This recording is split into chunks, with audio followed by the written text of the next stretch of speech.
So I'd like to welcome you to another fabulous event in this lecture series on science and cooking. And as always in this lecture series, we want to start by thanking the many sponsors and people who have helped make this possible. This is a list of our sponsors, and they include Jose Andres' Think Food Group and the Alicia Foundation from Ferran Adria. So these two both provided financial support and also intellectual support, without them we would, they really helped catalyze this entire thing. I'd also like to thank Whole Foods, who has done really what to us is a remarkable thing, which is to donate all of the food for the laboratory portion of this course. And also to deliver it, and it's really a fabulous thing. In most weeks, we would show you one of the recipes, the delicious recipes that the students have made, but this week they're studying for an exam. And so I don't get to show you a recipe, but I will show you something. So also the Harvard University Office of the Senior Provost, Cole Palmer has donated equipment to the lab. So this coming week, the recipe of the week is ricotta cheese, and the students are going to use wonderful pH meters donated by Cole Palmer to actually quantify the making of cheese. Le Creuset, Mars, and the Asade Business School. And we are really grateful to all of these sponsors who have made this event possible. Okay.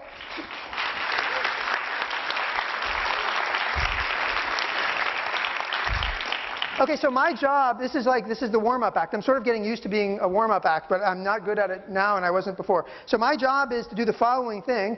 In 10 minutes, and I promised to only talk for at most 10 minutes, I'm going to summarize the science of the last week of the course. So there are about 40 slides. There are way too many slides, but I'm going to try to give you the idea of what we did, and then Grant will take over and perform his magic. So that's the plan. So the topic for the week was protein unfolding and coagulation. Oh, but actually before showing you this, I wanted to show you one picture of food. Usually we start by showing you a beautiful recipe made by the students, but as I said, they're all sadly studying for an exam. They did have fun this week though, and just to demonstrate this, you'll remember our speaker from last week, Enrique Rivera, and this was Enrique making chocolate with the students, and they made this house. Okay, so the topic for this week is protein folding and unfolding, and the question that I want to ask to start this off is, what do all of these pictures have in common?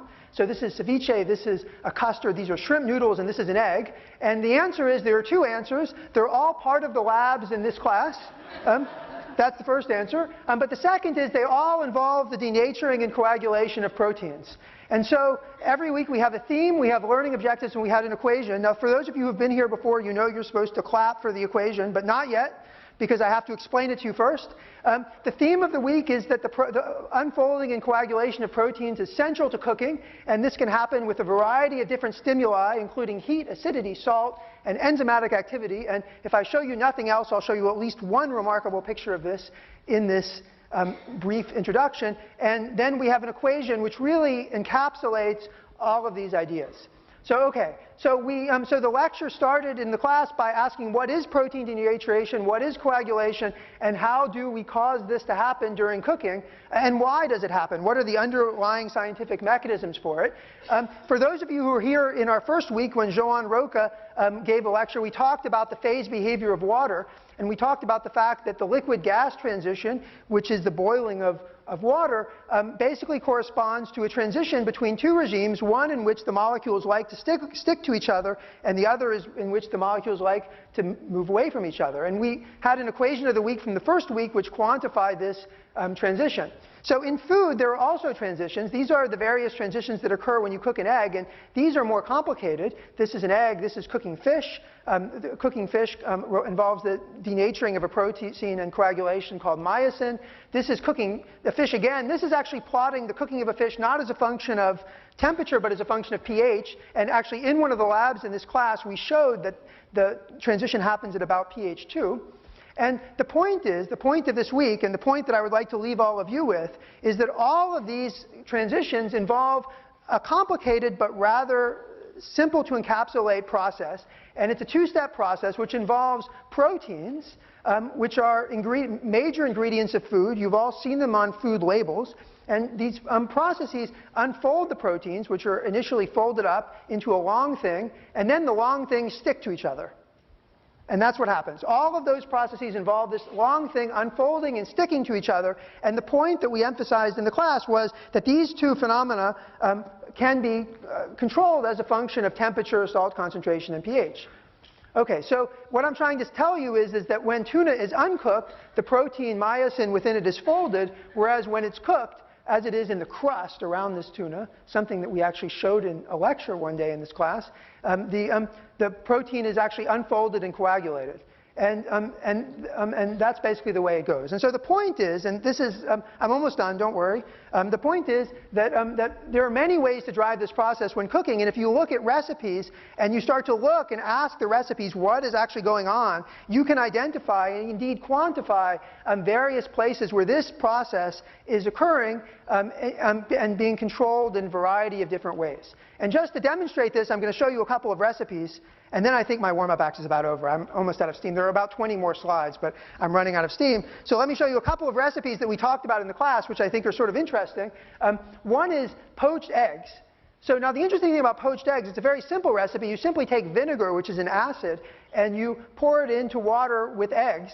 And when you do that, when you put vinegar and you crack the egg in the water, it forms a cohesive mass, and you don't have to cook it for very long to get a cooked egg.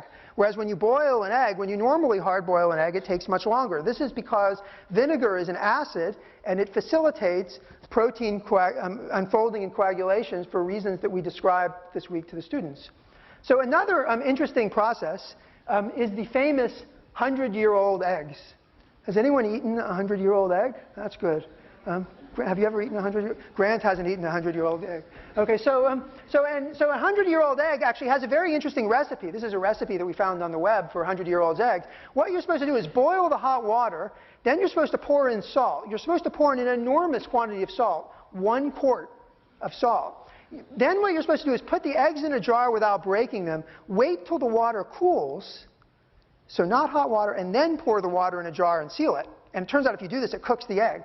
So think about that. Of course, it comes out. It doesn't exactly look like this, but it looks sort of different when it comes out. And actually, in fact, if you change the treatment, this is my last slide. I think I'm going to stop after this. I feel like I'm running out of steam. Oh, no, I have to show you the equation of the week. We need you to clap. Right. If you change the treatment, then actually you can cook the egg to make it look in different ways. So these are eggs that are prepared with various solutions, and they can turn colors. And this all doesn't involve the application of heat. It just involves protein denaturation in some sort of a way. So it's really a very rich topic, and it's one that clearly we could talk about for a long time. So now I'm going to very quickly switch through as many slides as I can until I get to the equation of the week. You're then going to clap, and then I'm going to introduce Grant. So this is what you see. We showed them the sequence, the amino acid sequence of fish myosin. It was so great. We did all this. We talked about tug of wars between hydrophobicity and entropy. We have equations. We talked about this thing in terms of the equations. It was so great. Coagulation. We kept going. We just keep talking. Then we talked about charged amino acids and how they're important. We put charges on our protein. We changed our tug of war. And then we ended up with the equation of the week.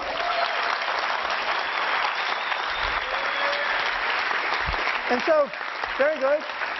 And so I didn't explain the equation of the week to you because there wasn't time, sorry. And also, you're all here to listen to Grant, not to me. But instead, I'll just tell you that the equation of the week represents the balance that has to occur for proteins to unfold. And that balance involves the balance between 3 types of different forces. One is what is called hydrophobicity, which is the idea that parts of proteins don't like being in water. The other is entropy, which Dave talked about in great detail several weeks ago. I forgot when now. And the third is electrostatics. And the equation of the week is essentially a mnemonic to allow you to think about the competition between these 2 effects. And what we told the students, and what I'll tell you, is that it turns out that calculating anything precisely, which we sometimes do in the class, is hard. People get PhDs for doing it, and so the class was safe. We can't ask you to calculate very much, which they were quite happy with after what we did to them last week. So with that, that's the end. That's the end of my preamble. And instead, I would like to welcome Grant Achatz, who's come all the way from Chicago to tell us about reinventing food, flavor, and texture. And one of the things, actually, that for those of you who've been coming to this lecture series that I would encourage you all to do, and that we're going to do in listening to Grant, is to just think about all of the scientific ideas that we've talked about thus far in this lecture series and see how they exist throughout his lecture. Thank you. Right.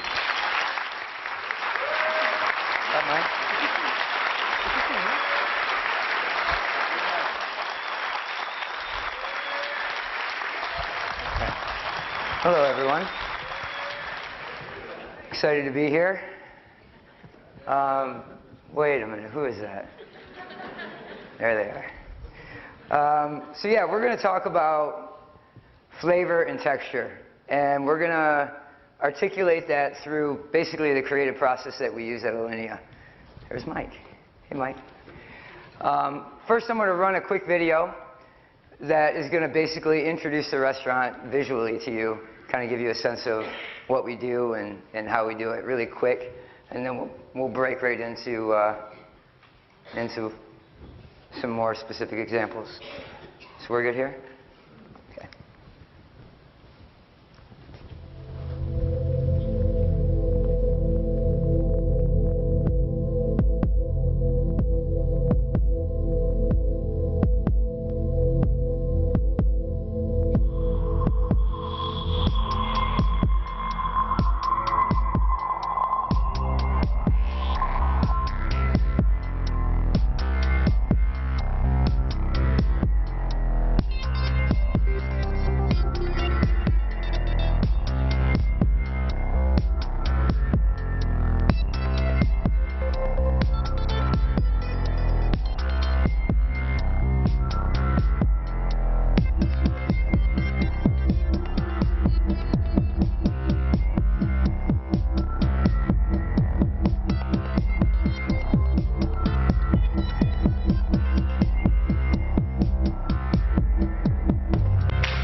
All right, so there's Alinea, for those of you that have never heard of it. We're good? All right, so flavor is, to me, more about smell than actually what's on the palate. So if you think about what you taste, a lot of people say there's 4, some people believe in umami, that makes 5. Your ability to taste is based on those 4 or 5 things that your tongue can detect, your palate. But you can detect over 800 or 900 specific food smells. And we're going to start with some examples here. It occurred to me younger, when I was working at French Laundry back in like 1998, when Thomas, the chef, would take a blend of spices and throw them on a hot plate right before it went out to the dining room. And I always thought it was just for aesthetics. I thought it was for looks. But really what he was trying to do was flavor that dish from those spices that he sprinkled on that hot plate. So what we've done is we've kind of taken that thought and really tried to focus on it, exaggerate smell.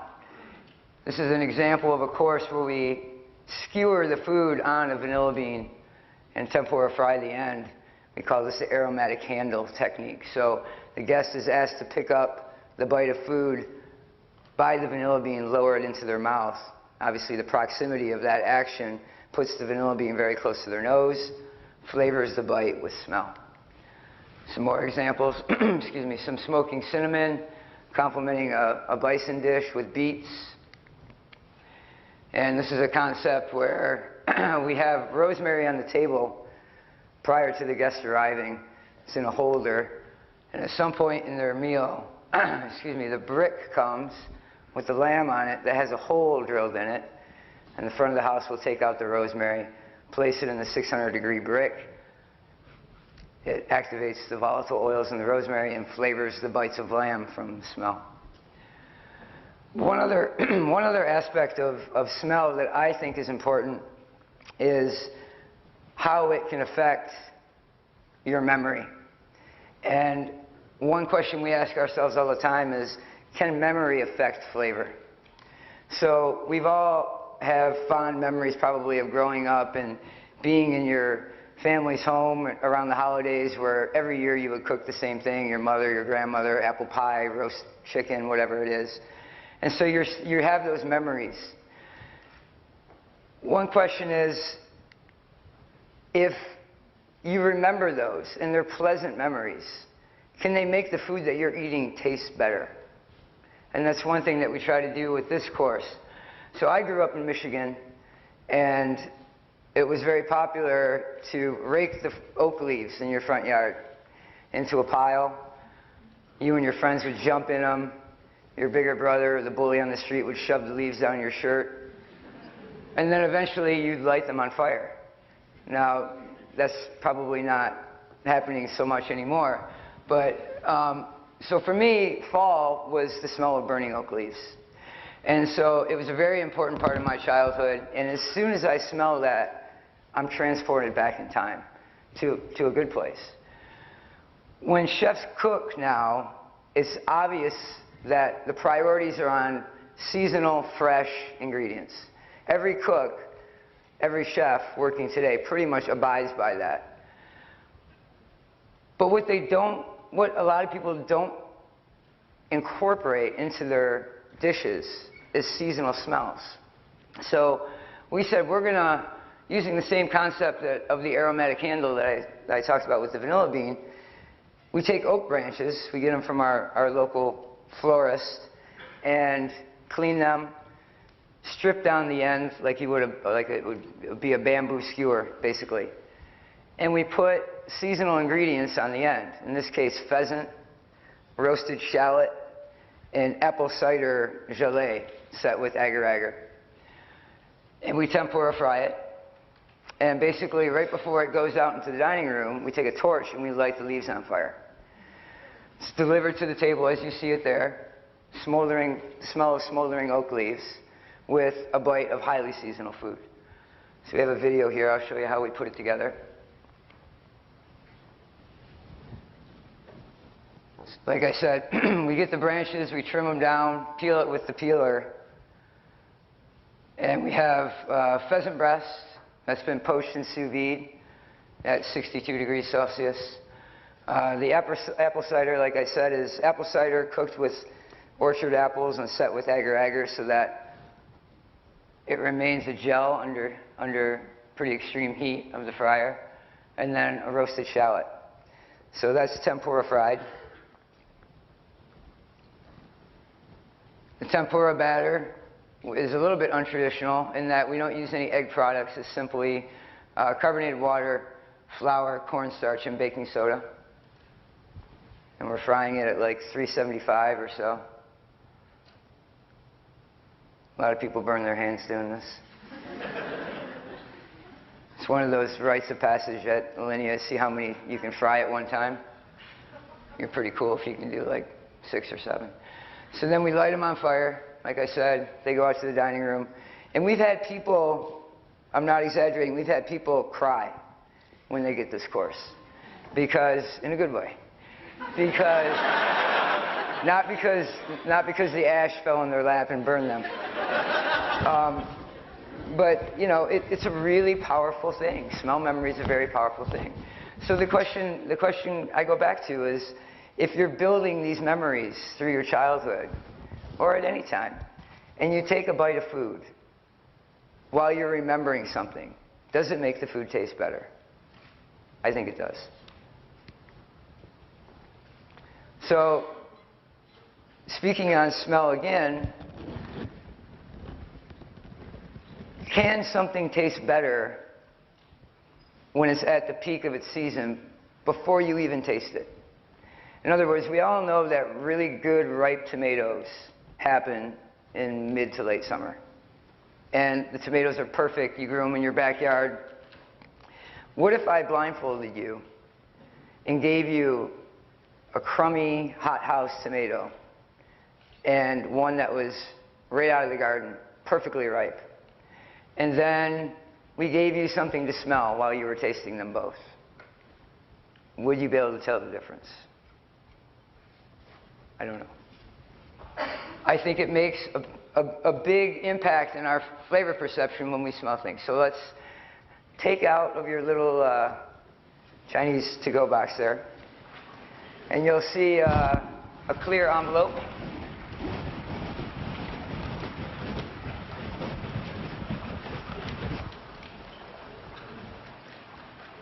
Go ahead and smell that envelope.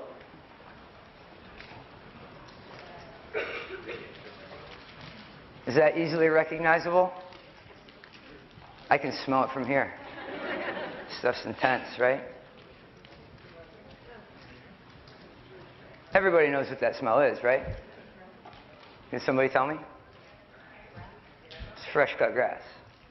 So for me, what is summer? Summer is, unfortunately, for some people, mowing the lawn. And if the smell of summer is quintessentially fresh cut grass, can the smell of summer make a tomato dish taste better? So we have a little video.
So what you saw there was a vaporizer. And what we do is we take fresh cut grass and we put it in the chamber of that vaporizer. And on the other side of that chamber is a plastic bag that collects the grass-scented air, essentially. The bag is sealed so the aroma can't escape. And then we puncture small holes in it with the syringe. We tuck it into a linen pillowcase so it's a little bit more presentable in our environment. The pillow goes out to the table, and the plate is set on top of it, as you saw in the intro video. And slowly, the weight of the plate pushes out the smell of the grass around the very simple tomato dish. So a lot of times when I go out to the dining room or people come back to the kitchen, they say, "Chef, you know, why did you combine these flavors? Like, what is wrong with you? Like, how do you come up with this stuff?" And it's weird for me because all of the flavor pairings that we do, none of them seem unusual to me. It's just the way that I guess my head is wired. So I'm going to show you a couple of examples. Okay, so this one, chamomile tea, honey, lemon, and striped bass. So we would put this dish on the menu and somebody would go, "Why are you putting tea with fish?" And to me, I don't think of chamomile as a beverage that you drink. I think of it as an herb. So I smell the chamomile, I taste the chamomile, and I get a very herbaceous quality out of it, a very perfumey herbaceous quality that I feel pairs well with seafood. So now you have, basically in this idea, you have a deconstructed cup of chamomile tea. So you have the lemon element, the yellow sheet that goes over the top is a gel made with conventional animal gelatin and agar-agar. Very heavily steeped chamomile tea with lemon, a little bit of saffron, tarragon, and chervil. So to me, I don't look at it like, strangely, like a cup of tea and fish. I look at it like striped bass with lemon and herbs. This one is even a little bit more scary for people to wrap their head around. This is a dessert with olive oil, green picholine olives, almond, and orange. So people would say, "Why are you giving me salty olives with my dessert?" So basically, in this example, we take what would normally be a conventional savory food pairing.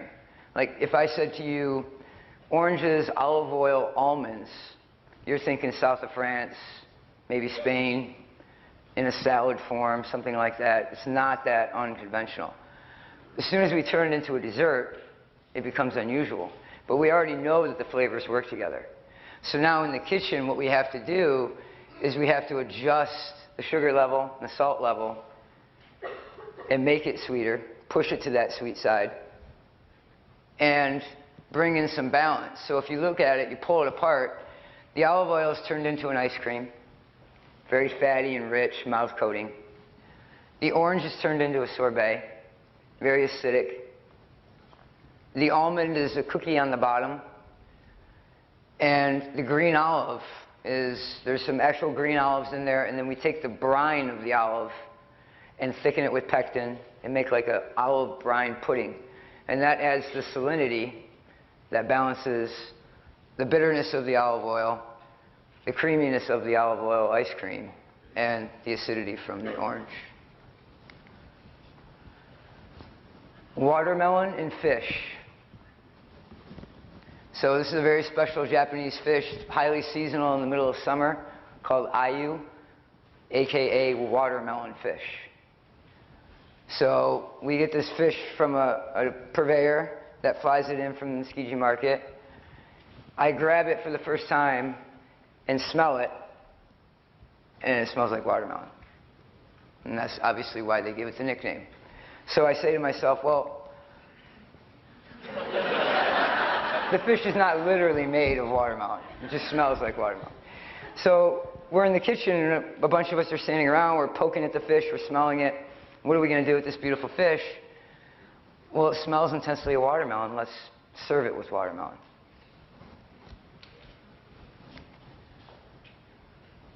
When we approach creating a new dish, there's a couple of different avenues of creativity that we use. And one of them we call a technique called flavor bouncing.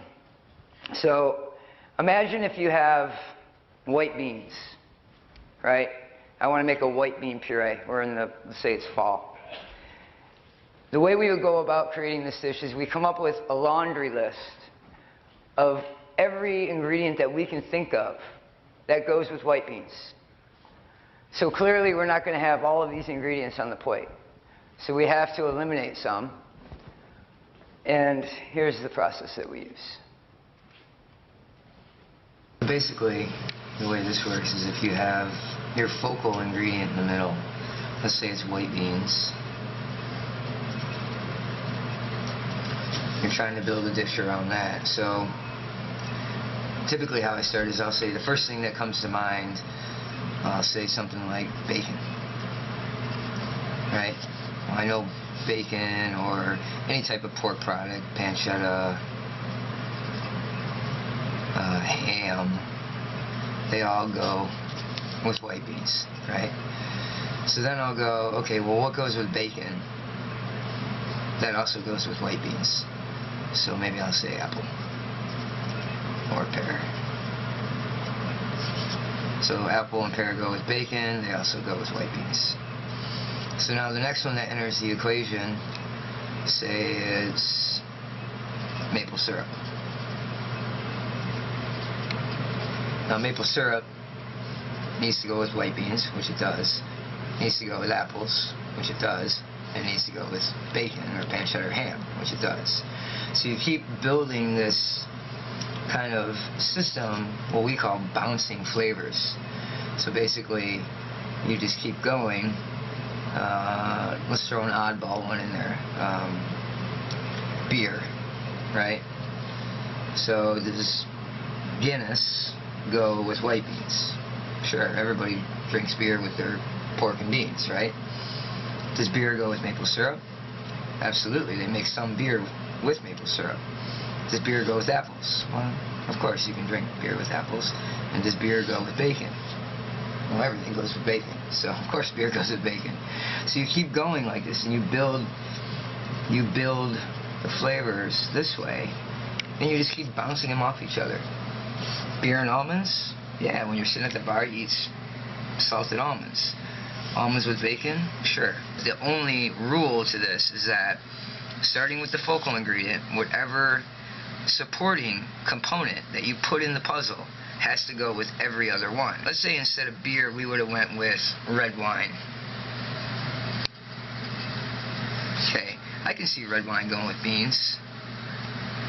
I can't really see red wine going with maple syrup. Red wine could go with apples, red wine certainly goes with pork products, and red wine could go with almonds, but it doesn't go with the maple syrup, so it can't be in the equation. And that's why we went with beer, as long as they follow the rule. So that's one way that we approach coming up with a new dish, and based on that right there, this was the final plate. Very simple. So the idea, what's interesting about the presentation is that it was also directly informed by me doodling on the paper, which I thought was just kind of a happy coincidence. But basically you have the white bean puree in the middle, on top of pancetta chip, on top of that a tuft of Guinness foam, some micro parsley. The maple syrup came in with the sauce. This tumbleweed here is basically homemade tomato leather and mango leather twirled together. Apple, molasses. It works. And as they're consuming the dish, the front of the house tells them that ideally what they do is the three components in the middle will always be present on your spoon. So you would go straight down and then pull out or push out and get one of the other flavors on the bite. So every time you're getting Guinness bacon and bean, sometimes you might get sometimes you might get tomato and mango, the other time you're getting roasted garlic, and so on and so forth. All right, texture. So chefs obviously focus on flavor, and we tinker with it, and we refine it, and it's a priority. We're cooking. But now, especially with the cooking that we do, and what's becoming more popular in progressive cuisine, is the prioritization of texture. And there's a couple of reasons why we play with texture, but one of them is for an element of surprise, which is very important in the cooking that I do. So a couple of examples of sensation and surprise when we're playing with texture.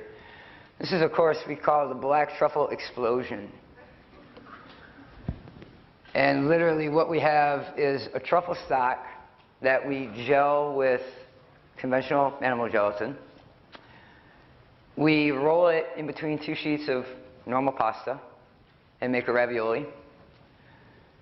And then when you throw that ravioli in the water, because the gelatin is thermoreversible, it turns back to a liquid inside the pasta. And then obviously when you bite it, it explodes. And this dish has been around for a really long time, and I have a hard time getting rid of it because people really, really dig it. Temperature contrasts.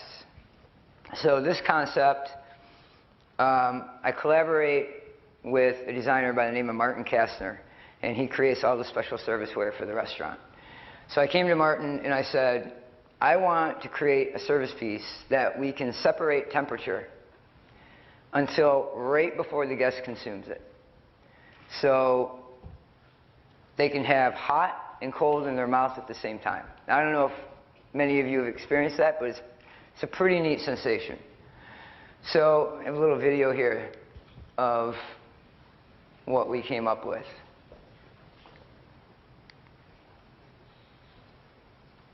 I hope. There we go. All right, so Martin said, okay, what we should do is we should make a paraffin wax bowl about the size of an oyster shell. And he chose wax because we can put a pin through it, which you'll see later becomes very important. But basically, he liked the tactile feel of it, the thermal qualities of it. So when you're picking up the cold soup, the cold potato soup that's in the bottom, it doesn't make your hand feel cold and it's comfortable in the mouth. So what we do is we take potatoes and we cook them in cream with truffles. And we Parisian scoop or melon ball out some more potatoes and cook them in clarified butter. Soup gets strained. We pour the paraffin wax into a specially made mold. And the cooks have to do that themselves, which is, I think, interesting in that they're responsible for not only the food, but the vessel in which the food is served in. There aren't too many restaurant kitchens in the world where on somebody's station they have blocks of paraffin wax. So a stainless steel pin is pushed through the wax bowl. On the pin we have a tiny cube of Parmesan cheese, tiny cube of butter, a little piece of chive,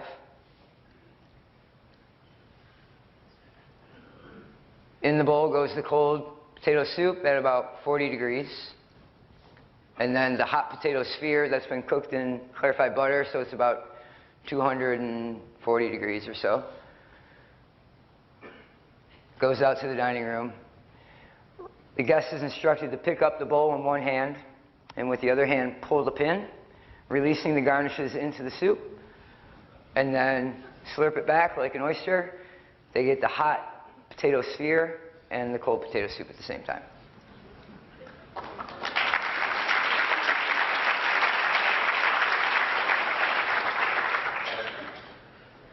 So this is what we call the ball shot.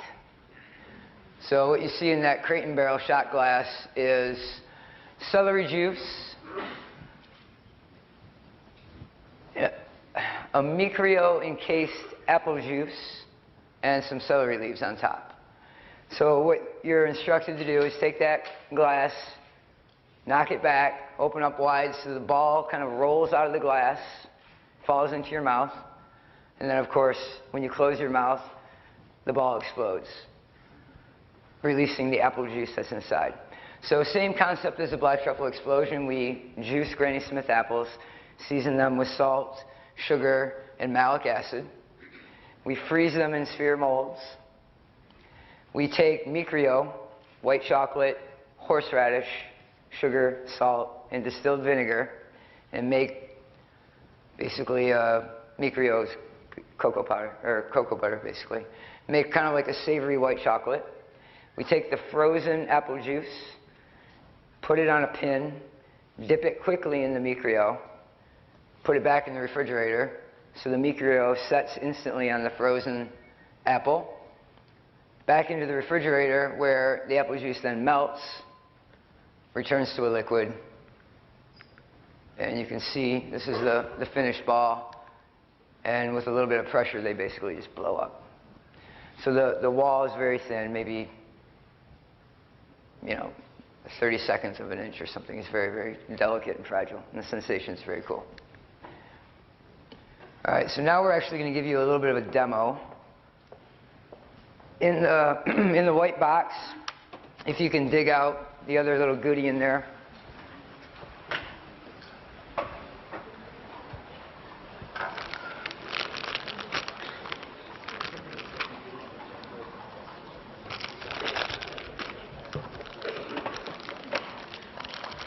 So what that is a little container of dried caramel.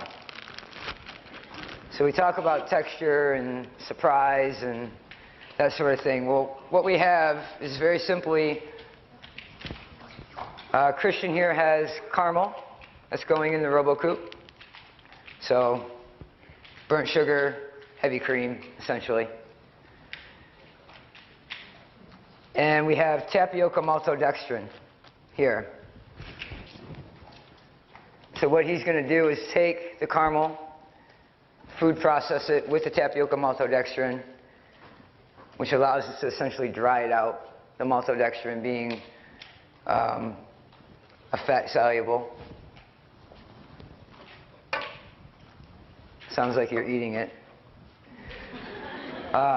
So it's just an interesting way to, one, manipulate texture in that the caramel appears to be very dry and powdery, feathery and light, the opposite of what caramel normally is, which is very mouth-coating and chewy and, unctuous. And it allows us to present it in different ways, and it allows us to kind of play with your mind. And then, of course, when you take it back, your saliva mixes with that tapioca maltodextrin and basically returns the entire thing back into a chewy, gooey caramel.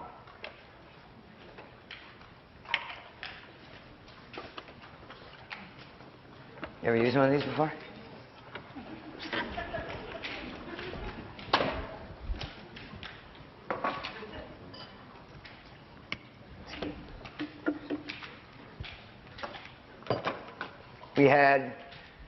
We filled 1,000 of those little cups last night at Alinea. We had 35 people and laid out 1,000 of those cups and filled them all. We were there till like 3:30 in the morning. So basically, yeah, I mean, you have it, but this is the finished product. It's really light, feathery. And then obviously with any pressure or any moisture, it returns back into the gooey caramel.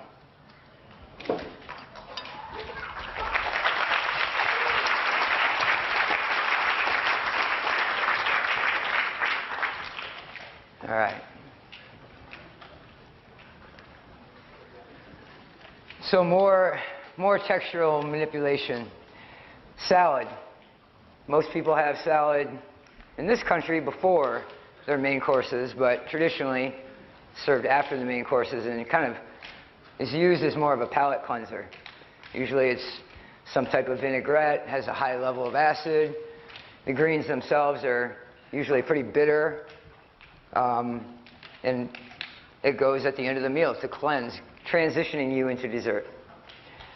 But to me, a palate cleanser, that is not palate cleansing to me. I understand the logic behind it, I understand the acid, I understand the bitterness, but chewing on something, to me, is not palate cleansing. To me, palate cleansing is something that you put in your mouth and it vanishes, and you're left with nothing, no residual matter. It's very light, it's very acidic, whatever it is, but it should be gone, removed of all texture. So we started looking at the salad, And we said, basically, how can we strip all the texture away, keep the bitter elements? So we decided to run the salad through the juicer. So we take various greens in certain proportions and we run them through the Champion juicer. One of my ex-cooks back here, back in Trio in 2002, can tell you it's not fun to run salad through a juicer. Right, Mike? That's right, Chef. So we juice the greens, we season them with salt and black pepper, we freeze them. Once it's frozen, we take a fork and we grate it like a granita, and then scoop it into the bowl with some frozen red wine vinaigrette, a crack of black pepper over the top, and a drizzle of olive oil, and you have your palate cleansing salad.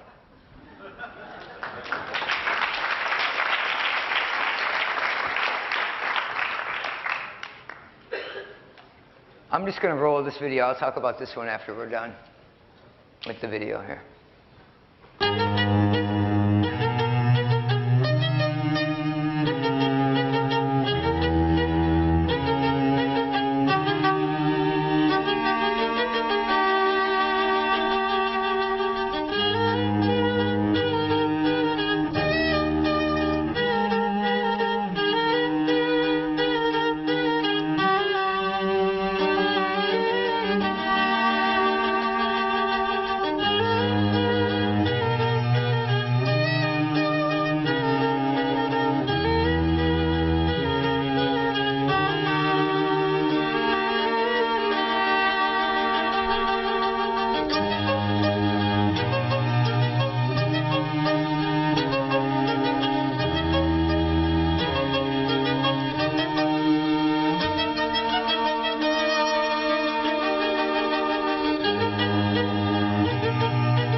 So all kinds of cool stuff going on with that one. Yes, that was directly on the table. So what we do is we take, at one point in the meal, we'll roll out a silicone tablecloth that covers the entire table. Myself, the chef de cuisine, a couple of the other cooks in the kitchen will come out and we'll plate the course directly on the table surface, and the guests will eat directly off the table surface. But texture. So that was a frozen milk chocolate mousse, basically. So literally chocolate and milk in a sous vide bag, melted together, shake them up, pour it into an ISI canister, charge it with nitro, dispense the chocolate mixture into a bath of liquid nitrogen, which obviously makes it incredibly brittle. Bring it out to the table, crack it at the table in front of people.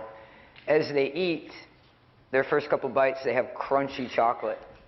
But as they work their way through the course, it tempers back into a more traditional mousse-like texture.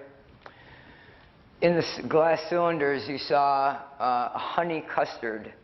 So honey, cream, a little bit of salt, iota and kappa carrageenan. That's why when we go out to the table and we pour it from the pitcher, we have it timed so that by the time we get done finishing the rest of the dessert, we're able to lift that sleeve and it's set. That freaks people out. And then the other cool thing about it that is kind of sciencey, but not really pertaining really to food science, was, I don't know if you noticed, but the chocolate went square. That freaks people out too. And that's simply from the grid pattern in the silicone and the density or the viscosity of the liquid, because some do and some don't. So you'll put the white sauce down and it'll hold a perfect circle, and then you pour the chocolate sauce down and it goes square, and they think you're Harry Potter. All right. So another avenue, I guess, avenue of creativity. A lot of people ask me, like I said, chef, where does it come from? You know, how do you get your ideas? And I always say, well, it's the world around you, always. Like everything I look at, everything I hear, everything I touch, I think of food. So a couple of years ago, we were in the middle of a busy service on a Thursday night, and we have a very dear purveyor of ours, an older woman that owns a 2-acre organic farm in Michigan, and she drives in every Thursday and delivers us products that she picked the morning of. And her raspberries are amazing. She walked in the back door of the restaurant carrying a flat of raspberries during the middle of the crush. And as she walked in, I could smell the raspberries from across the kitchen. Well, unfortunately, as I was breathing in and smelling the raspberries, a front of the house team member dropped a tray of wine glasses. And at Alinea, you don't drop things, especially breakable things. So it was this collision of this fragrance of raspberries and the sound of this glass breaking that ultimately produced the dish. So we're going to roll this video. This is an entertaining video. That's not actually our farmer. We pulled that off of Flickr or something.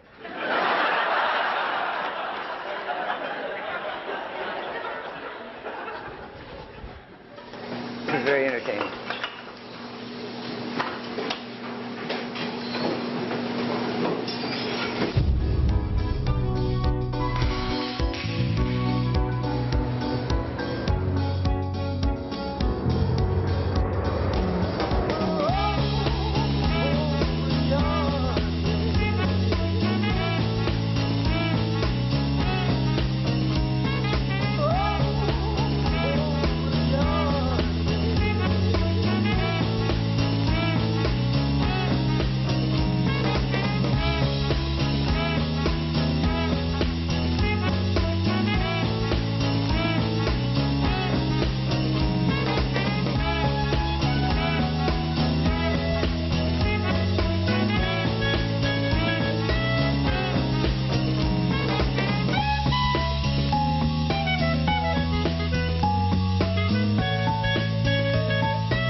Obviously, thank you. When that happened, I was breathing in the raspberries. I heard the glasses fall and break. After I calmed down, I said to myself, I need to make raspberries like glass. I want to make them fragile. I want to make them translucent, transparent. And then that was the easy part, the idea. And then we had to go back in the kitchen and figure out how we were going to make a sheet of super fragile, crunchy, brittle raspberry. So what you saw basically is we cooked the raspberries down with a little bit of sugar. We add some NH-pectin. We pour it out on a sheet of acetate and roll it back and forth until it gets very, very thin. We dry it about 50% of the way until it becomes like a fruit leather. Cut it into shapes, put it back in the dehydrator, and dry it until it's crunchy. And that's what you got.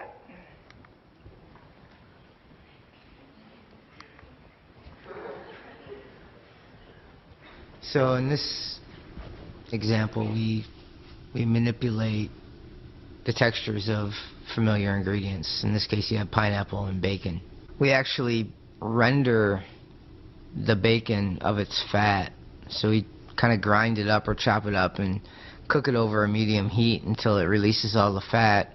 We actually strain out the solids and discard them or snack on them, and then use the fat, mix the fat with tapioca maltodextrin, which absorbs the fat and turns it into this powder that returns back to a liquid state when water touches it. So when you first put it in your mouth, it has the feel of a powder, but as it kind of hydrates in your mouth, it turns into this creamy, smoky, intensely salty bacon flavor, which is it's a really interesting sensation. And the purpose really for the textural manipulation is surprise. You know, diners are kind of confronted with this lozenge, in this case, that they're told is pineapple and bacon, but when they look at it, it looks nothing like pineapple and bacon. And then when they actually put it in their mouth, the textures are almost reversed, because the pineapple becomes crispy when normally it's, you know, a softer style fruit, and then the bacon, which is people normally cook to a crispy consistency, is now dry and powdery, that kind of transforms into a creamy texture in their mouth.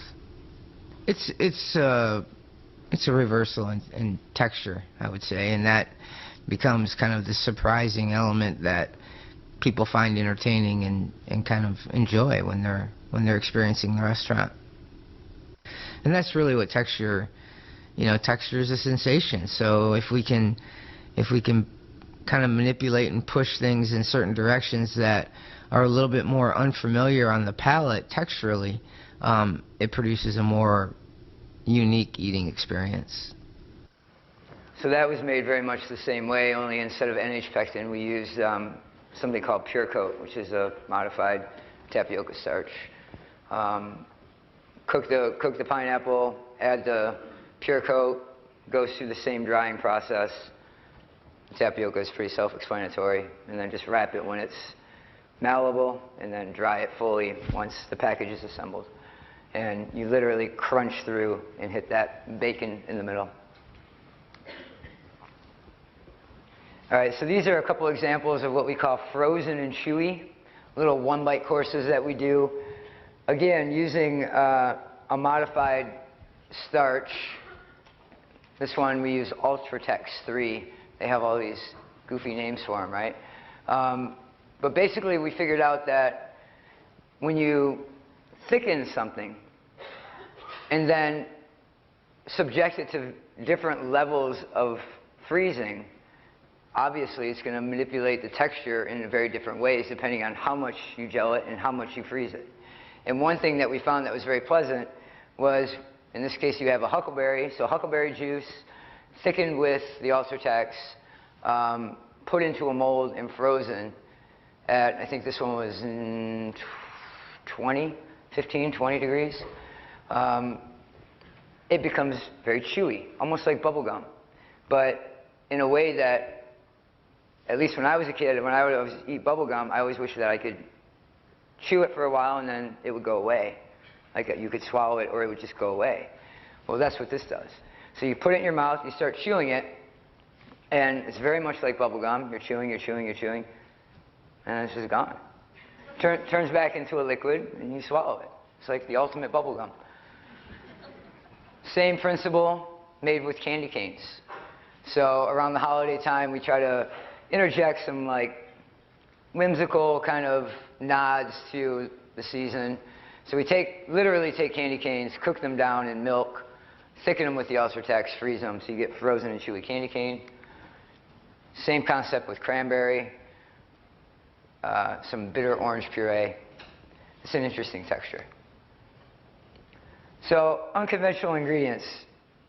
Kind of going back to what I was saying before about looking at everything and touching everything and thinking of food. We often say to ourselves, why can't we pair such and such with venison? So for instance, I like the smell of leather. I want to eat leather, but I don't want to chew on leather. So how do you incorporate that smell, that potential flavor into a dish? So we use a lot of trees. We feed people a lot of trees at Alinea.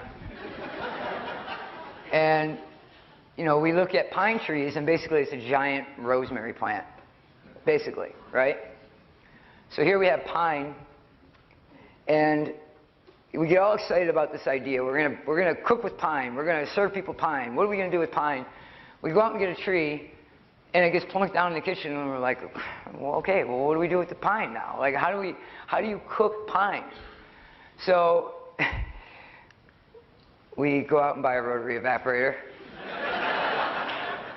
And we take the pine needles and we puree them up with water, and we throw them in the flask and we distill it. And so now all of the non-palatable, needly material is left on, obviously, one side, and we get the essence of pine or spruce or whatever we want on the other. And then after we have that essence, we can manipulate it into whatever we want. In this case, you see a pine sorbet. And this dish is really interesting creatively because everything revolves around that pine. So we brought the pine in, and the pine was literally sitting in the kitchen, and we're all walking around it looking at it going, okay, pine. So we go out and we find mushrooms that only grow under pine trees, matsutake mushrooms. And we have our pine sorbet. So we turn the mushrooms into a puree, and that's the tan-colored kind of shingle. And then we have a bunch of pine left over, so we smoke the fish in the pine. And then mango has some makeup that lends itself very well to pine flavor, so we put mango on the dish. So really the whole thing was about the pine, something that basically is inedible. Hay. So I love the smell of hay, and I always wondered if hay was edible. You see animals eating hay. Can't be that bad. So we go out and we get some organic hay from our farmer friend in Michigan, and we start playing with it. We throw it in the oven, we roast it. The smell is intensely nutty, like toasted hazelnuts. It was really interesting. So we say, okay, let's throw that toasted hay in a big pot of cream, and we're going to make hay-infused cream, and it tastes like hazelnut custard. So we make a dessert out of it. We call it hay brulee. So literally, we take the hay cream and we set it with the iota and the capocarrageenan, and we sprinkle some sugar over it and we brulee it. And if you don't tell people what it is, they think it's some sort of strange, like, nut that they've had. As soon as you tell them that it's hay, things change. Tobacco. Some people like the smell of tobacco. Some people like the smell of tobacco leaf. Some people despise it. I always found it interesting. I worked at a winery for about a year, and I was always kind of really curious about how when you smell wine, it's only made from grapes. There's only one thing in it, but you smell leather, you smell chocolate, you smell other fruits, you smell all these things. So I start thinking about that with tobacco. Like, what can we pair with tobacco? What should go with tobacco? Can anybody, when you think of tobacco, when you look at that photo, is there any foods that you think would pair with tobacco? No chefs, no cooks. Molasses. Raisins. Where's Borelli? Pretty good, right? Yeah, I think that's exactly right. So we decide to cook with it. And we decide to build components around it that support the flavor of tobacco. So we take the cigar or the tobacco leaf, whichever. We crumple it up, we infuse it into cream, we make a custard out of it, and then we start looking at tobacco itself for the inspiration. We incorporate a very floral Thai long peppercorn. It's both spicy like tobacco and very floral. The blackberry, to me, was a very natural pairing. Any dark fruit. The bee balm flower is the purple one there. It's also quite spicy. And a little bit of mint.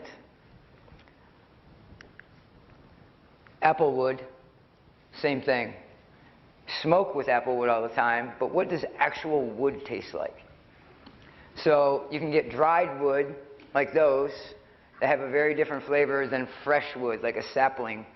So I have a friend of mine a purveyor friend of mine, lives in Michigan still, and we get this amazing trout roe from him and maple syrup. And I called him up one day and I was like, hey, how about you go out and chop down some trees for me and send them with the trout roe. So he goes out in the woods and he whacks off some maple saplings and throws them in the box and sends them to us. And we make a stock, basically. We take the branches just like you would chicken carcasses or veal bones or whatever, lamb bones, and we boil the branches in water to make a wood stock. And it's incredibly delicious.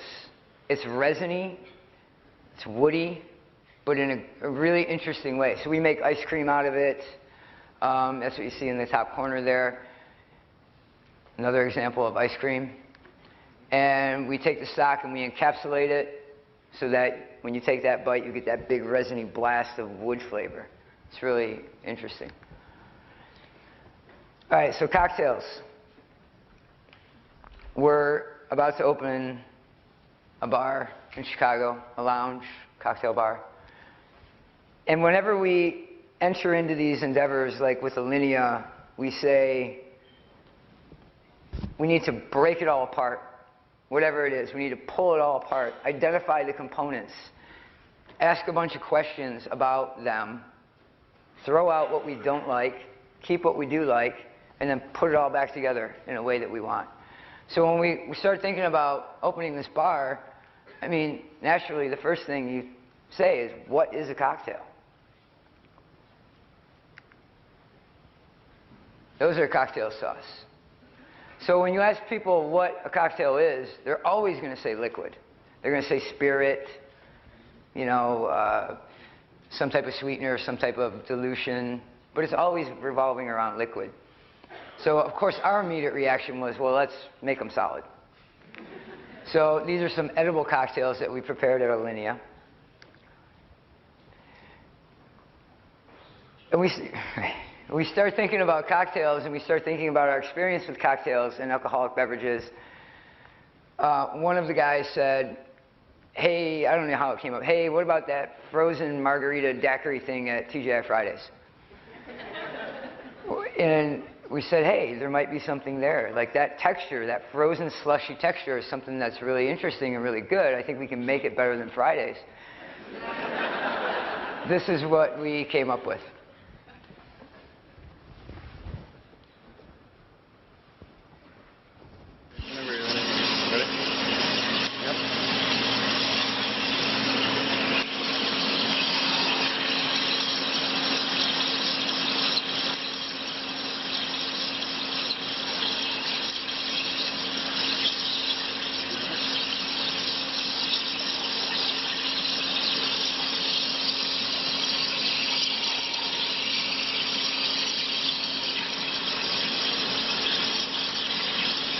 That didn't work.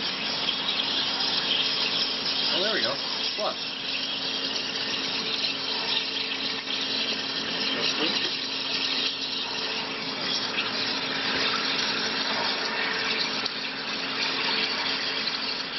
Again, there's nothing wrong with, like, you know, blended margarita. I know, oh, absolutely, yeah. You know what I mean?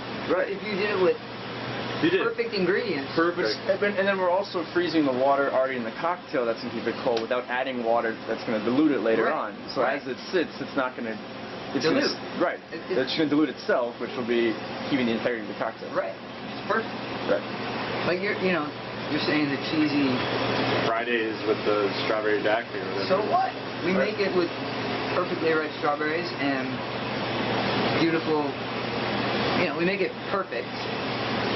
Who cares if it's Pina colada. In fact, it's kind of funny. Yeah. There's pina colada right there. Pina colada. Umbrella, coconut. Right. Right. Delicious. Painkillers. You know, you can take any cocktail, the tiki books. They're all very tropical. Yeah. Tiki. Right. But the presentation of having a liquid in a vessel and coming to the table and pouring it, and then when you're done pouring it, it's actually a slushy. It's pretty cool. It's pretty cool. It's really going to freak people out too, I think. It's really interesting. You know. if we can come out to your table with something that appears to be liquid and pour it in front of you, and all of a sudden it turns into a slush, that's pretty cool.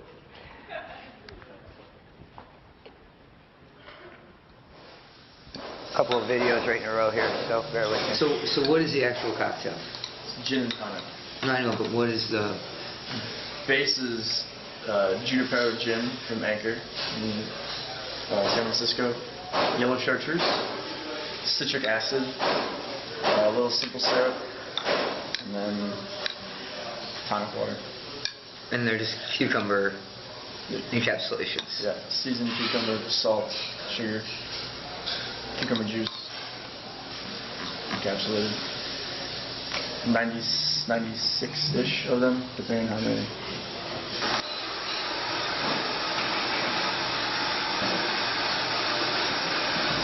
It's pretty cool. Tastes good too. I'll tell you what prevents people from doing this? The labor. The fact that you have almost 100 bottles in there, imagine if you had to make 200 of those a night. It's what, 20,000 bottles? I mean, nobody's going to do that because they're going to think it's too hard. 200 of these a night. It's a hot cucumber balls. Oh man. Cool. I like it. So now with that concept, we get to not only add texture and sensation, but we might be able to play with, imagine if you're starting to drink a cocktail and you're having drinks within a drink. So we could flavor each encapsulation with maybe even a new cocktail. So you might be drinking a gin and tonic, and then you pull in an encapsulation that is a different cocktail entirely. So mid-consumption of the gin and tonic, you get something else. Something else and something else and something else. It's really interesting.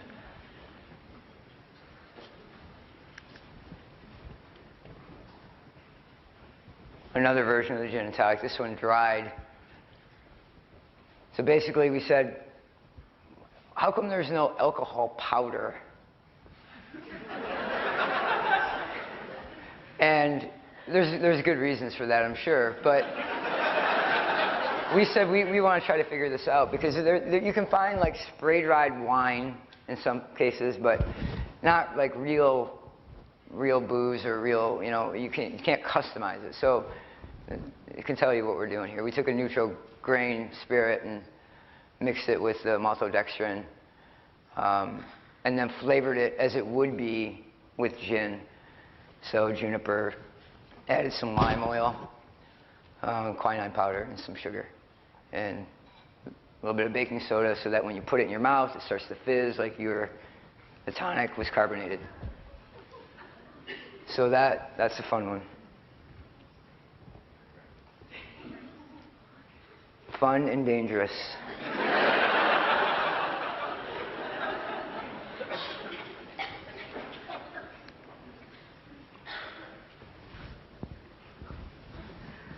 We're almost done with this cocktail thing. So it's a little tweak from last time.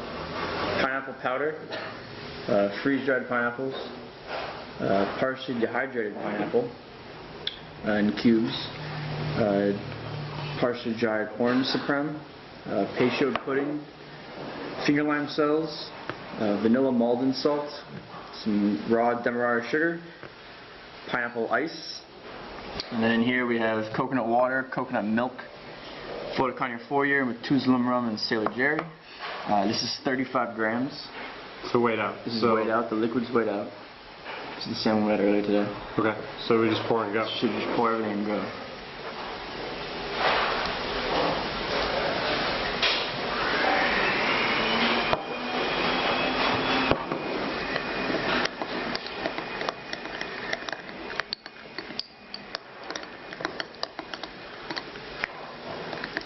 Much creamier than last time.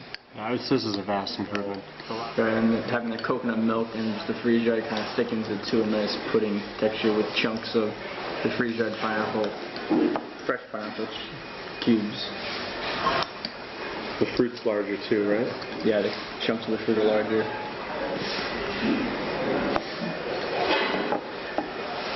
Temperature's good. The ice makes a pretty Yeah, it keeps it cold. substantial difference. Yeah. I mean, the texture is vastly different. It's, you know, the first one tasted really good, but you had to kind of tell yourself what it was. Yeah, and it was very thin. Mm-hmm. It was more like a soup with stuff floating, and this is more like a homogeneous, creamy pudding texture. It's nice, like biting into the orange supreme and that bright citrus.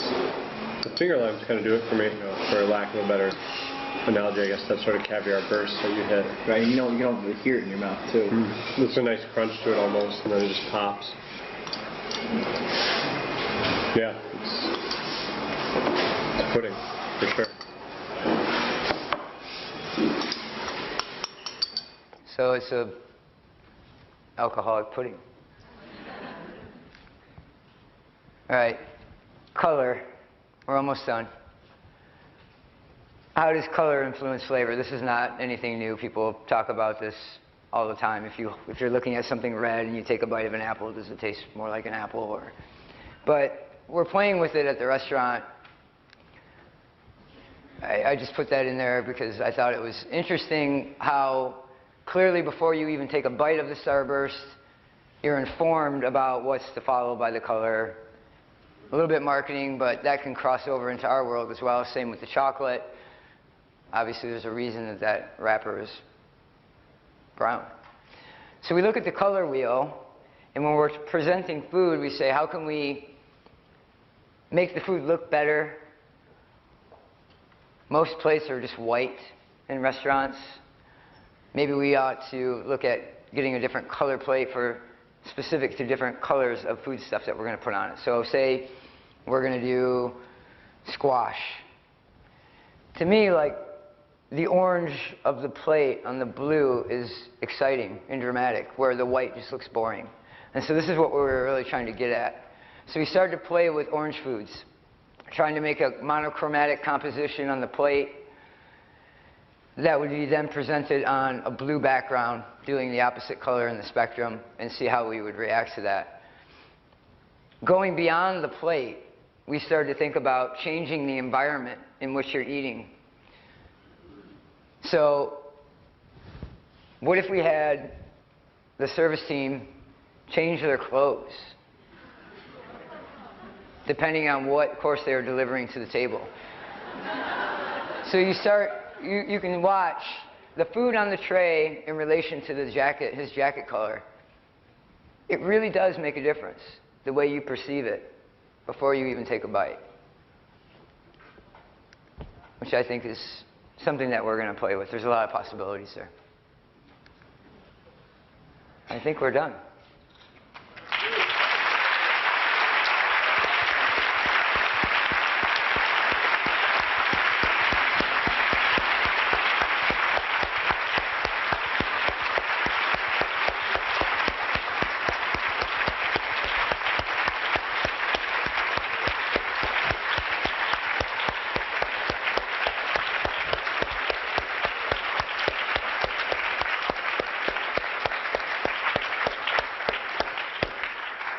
So that was spectacular, and I'm sure there are some questions. Do we have microphones? We usually have microphones.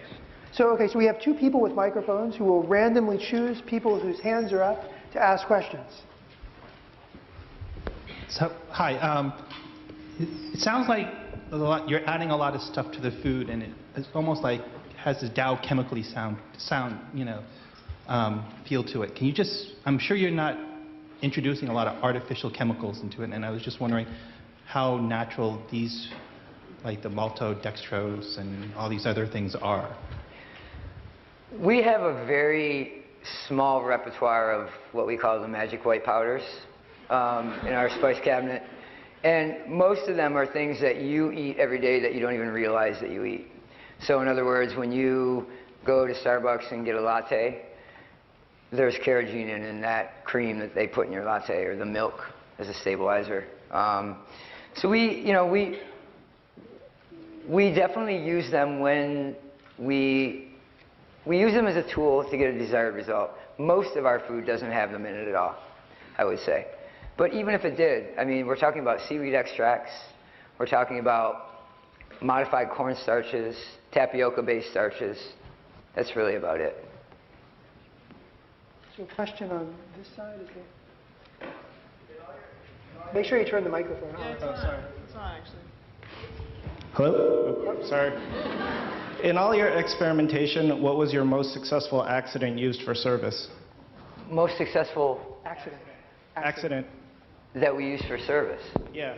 Just something you discovered by chance that you weren't originally looking for, or something that just came off by hand. Yeah, I can't think of any. I mean, I guess probably the raspberry would be a good example of that. But usually the process for creating in the restaurant is that the idea, the seed comes up, we collaborate with a small group of chefs that really try to wrap their head around the idea. The work is delegated out amongst 4 or 5 of us, and then we start going into like a testing phase. And then they're edited and edited and edited. A lot of them never even see the dining room. You know, we don't like mistakes. So we try to keep those back in the kitchen. Question over here. Yeah, I was keeping track, and I heard you mention about 6 different thickening agents before I lost track. I'm wondering if I was going to add 3 things to my kitchen that my parents didn't have, what would they be, and where would I start experimenting?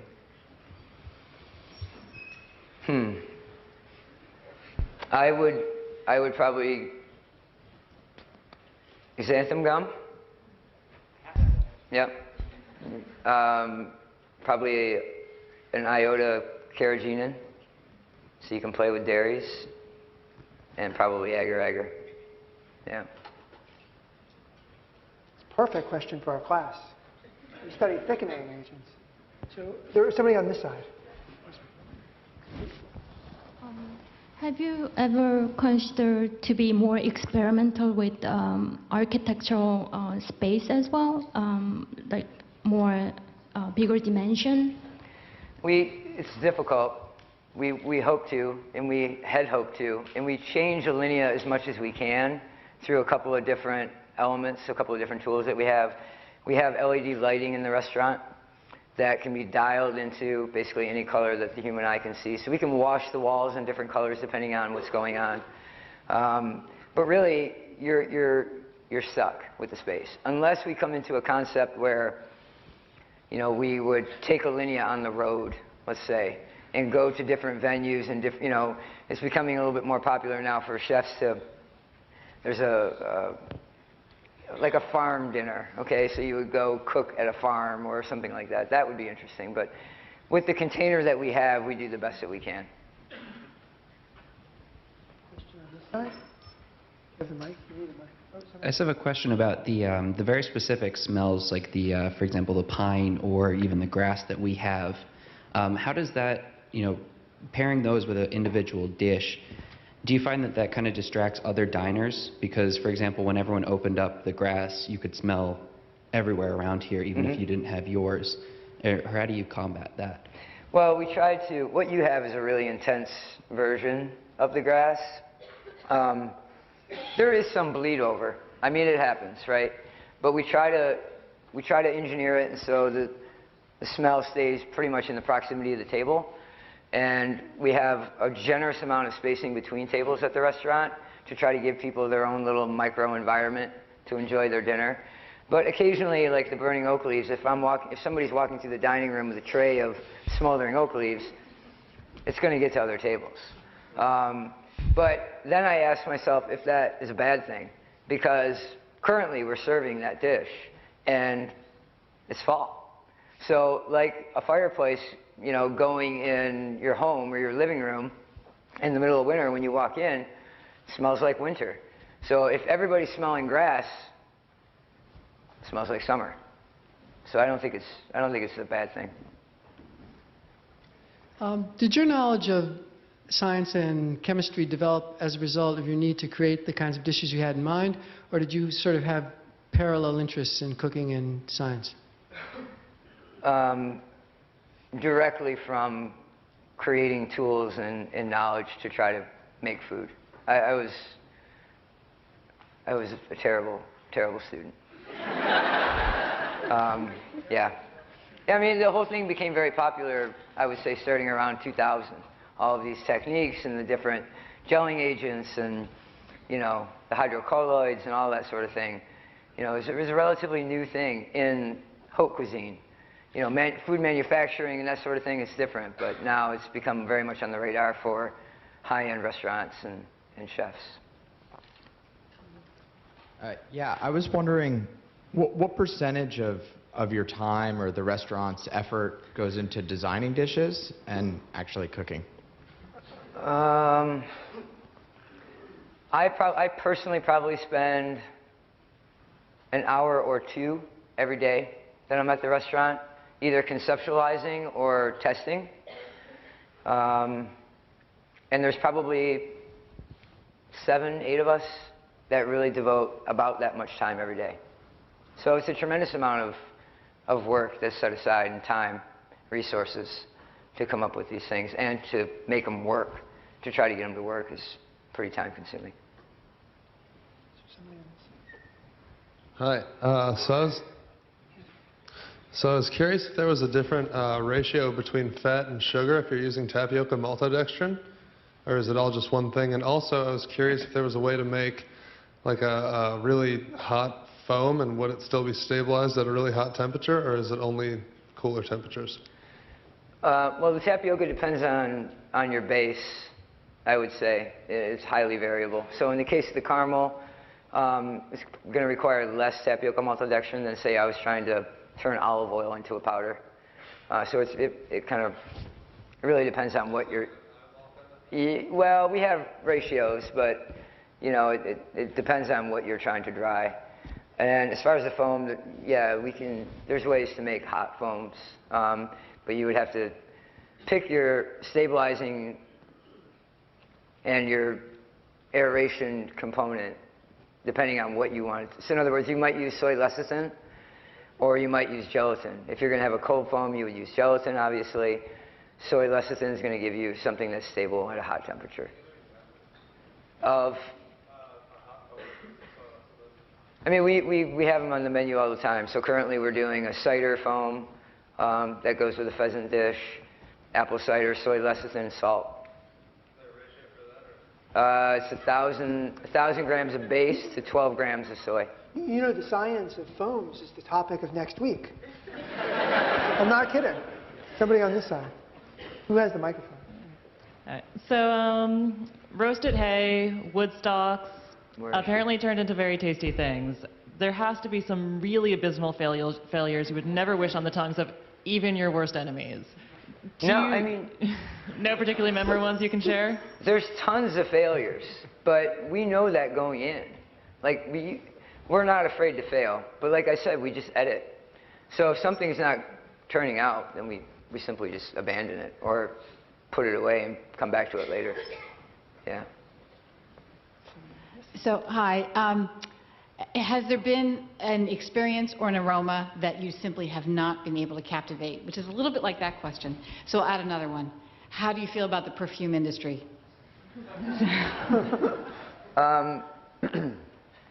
We struggled for a long time with a fireplace aroma, and then we just said, we're just going to burn a log and plate the food on it and send it out to the dining room. So that, I mean, we were overthinking it, basically. We were trying to capture the smoke and the smell and all that, and we just said, well, we'll just serve the burning log. So that's what we did this past winter. You know, I think there's a chef in California and San Francisco that deals a lot with perfumes, Daniel Patterson, and certainly there's an avenue there for, you know, a collaboration with perfumiers and chefs. I think it really would make a lot of sense. So let's have 2 more questions, one from each side.